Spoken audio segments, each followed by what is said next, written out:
layout with the alternator at the cylinder head end of the engine. So left hand end of the layout is the front of the locomotive, so that the drive dogs on the pulley are accessible from the platform. So very short duct from the alternator cooling fan to the cylinder head for cooling purposes. It's just a matter of separating the inlet of the cooling air and the outlet of the cooling air so that it's not recirculating. Put the outlet down and take the inlet from the top or something like that.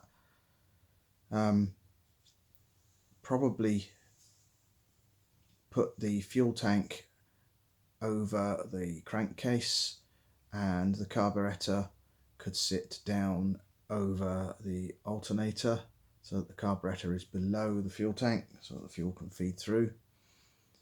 The exhaust goes down from the cylinder head into the gap between the crankcase and the alternator, and the MIG canister is what I intend to use as the exhaust system, hopefully one or two of them.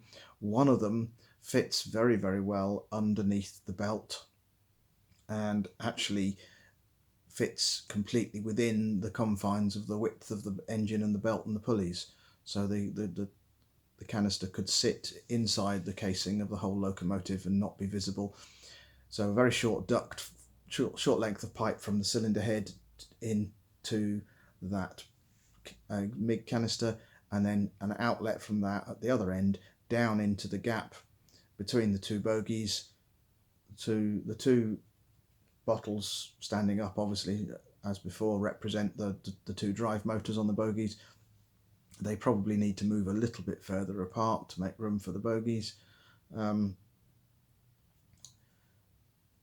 that would also mean room for a second MIG canister sitting in the gap underneath the engine as the second silencer container. So it'd be nice to keep the noise levels down as low as possible.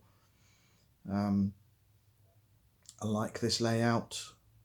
I like the compactness of the air path from the alternator to the cylinder head to give it significant amounts of cooling.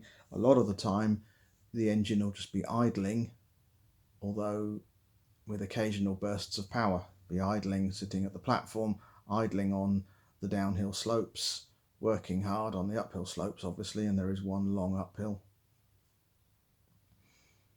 But it's a good layout.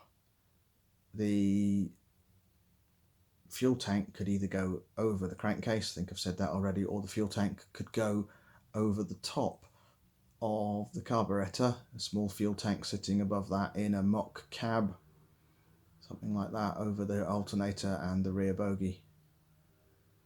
That leaves room for electronics battery in front of the crankcase. Engine support, obviously, from the front mounting point, and then some sort of cradle that comes down to pick up the rear support point.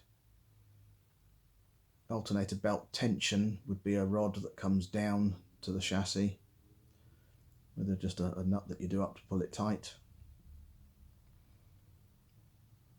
But I like this layout as well.